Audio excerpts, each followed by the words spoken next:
మన తండ్రి అయిన దేవునికి, మన రక్షకుడైన యేసుక్రీస్తు ప్రభువుకు, పరిశుద్ధాత్మ దేవునికి వందనాలు స్తోత్రాలు చెల్లించుకుంటున్నాము. అనుదిన వాక్య ధ్యానంలో భాగంగా ఈ దినమంది దేవుడు మనకిచ్చిన వాక్యము యెహోషువ గ్రంథము 1వ అధ్యాయము 9వ వచనం చదువుకున్నాం.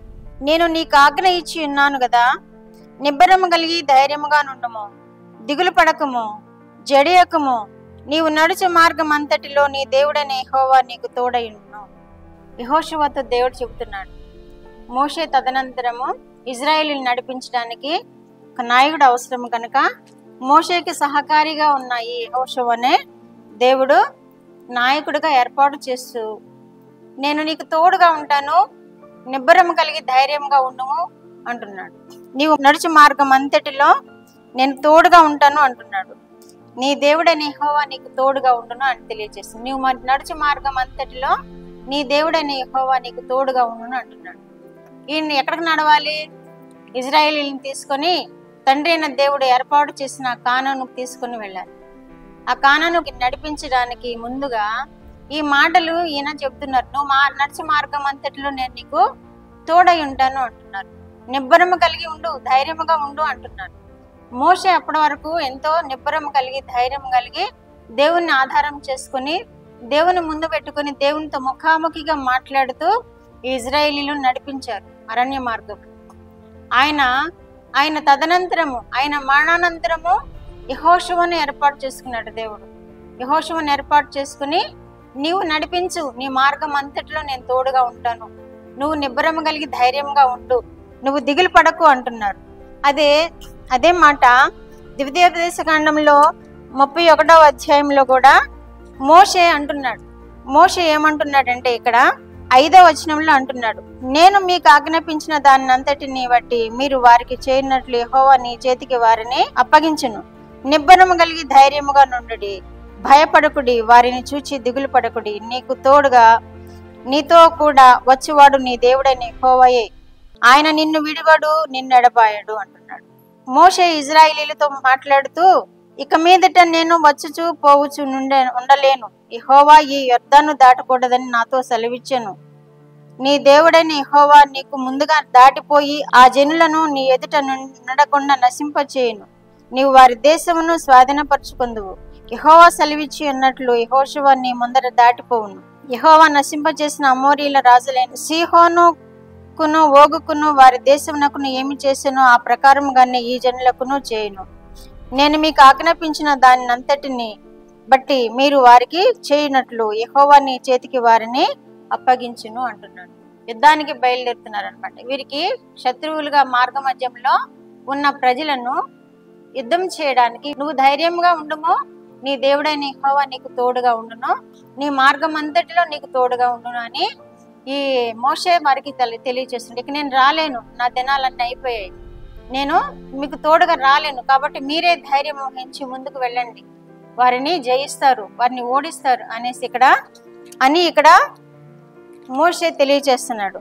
అంత మాత్రమే కాదు, ఇర్మియా గ్రంథం 1వ అధ్యాయం 8వ వచనంలో కూడా నిన్ను విడిపించుటకు నేను నీకు తోడై ఉన్నాను, ఇదే యెహోవా వాక్కు అని తెలియజేస్తున్నాడు. వారికి భయపడకము, నిన్ను విడిపించుటకు నేను నీకు తోడై ఉన్నాను అంటున్నాడు. ఇజ్రాయేలీలకు దేవుని ఆజ్ఞ తీసుకుని వెళ్ళడానికి ఇర్మియాను పిలిచి ఇర్మియాను పంపిస్తూ, నీవు భయపడకు, నీవు వారికి భయపడకము, నిన్ను విడిపించుటకు నేను నీకు తోడై ఉన్నాను, ఇదే యెహోవా వాక్కు అంటున్నాడు. కీర్తన 27:1-7 వచనంలో కూడా యెహోవా నీకు వెలుగుగాను రక్షణగాను ఉండును, నేను ఎవరికి భయపడుదును అంటున్నాడు. ఇక్కడ దావీదు మహారాజు అంటున్నాడు. ఆయనైతే ధైర్యంగా ఉండి దేవుని మీద ఆధారపడి యెహోవా నాకు వెలుగును రక్షణగా ఉన్నారు, నేను ఎవరికి భయపడతాను అంటున్నాడు. ఇక్కడేమో ఇర్మియా ఆ ఇజ్రాయేలీ దగ్గరికి వెళుతూ ఆ ప్రజలకు దేవుని ఆజ్ఞ తెలియచేయడానికి భయపడుతూ ఉన్నాడు. ఎందుకంటే వారు తిరుగుబాటు చేస్తారు, ఈయన అనేక మార్లు హింసించారు, చెరసాల ఆవరణలో ఉంచారు, దెబ్బలు కొట్టారు, అనేక మార్లు హింసించారు, అందుకే భయపడుతున్నాడు ఇర్మియా గారు. అయితే దేవుడు వాగ్దానం చేస్తున్నాడు, నేను నీకు తోడుగా ఉంటాను, నిన్ను విడిపించేవాడు నేనే అంటున్నాడు. దావీదు మహారాజు అయితే దేవుణ్ణి ఆధారం చేసుకున్నాడు గనుక, నువ్వే నాకు వెలుగుగాను రక్షణగాను ఉన్నావు, నేను ఎవరికి భయపడతాను అని ఇక్కడ ఆయనే ప్రశ్నించుకుంటున్నాడు. కాబట్టి ప్రియమైన దేవుని బిడ్డలారా, మనము ఎక్కడికి ఎవరిని గురించి భయపడనక్కర్లేదు, ఎవరిని గురించి చింతపడనక్కర్లేదు.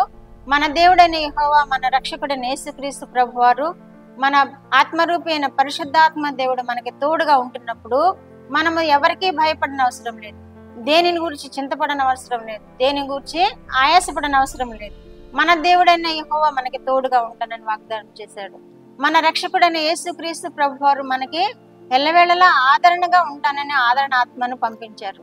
కాబట్టి మనము మన దేవుని ఆధారం చేసుకున్నాం.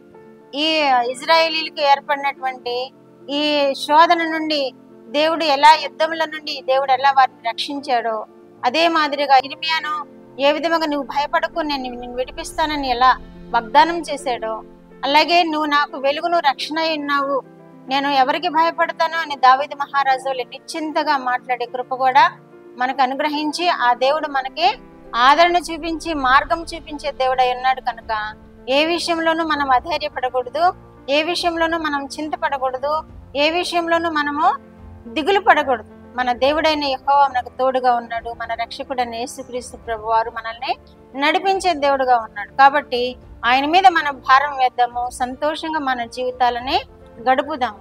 అట్టి కృప వినుచున్న వారందరికీ దయచేయును గాక. ప్రార్థన. మా దేవా, మా ప్రియ పరలోక ప్రభువా, మీ పరిశుద్ధ పాదములకు వందనాలు, స్తోత్రాలు నాయనా.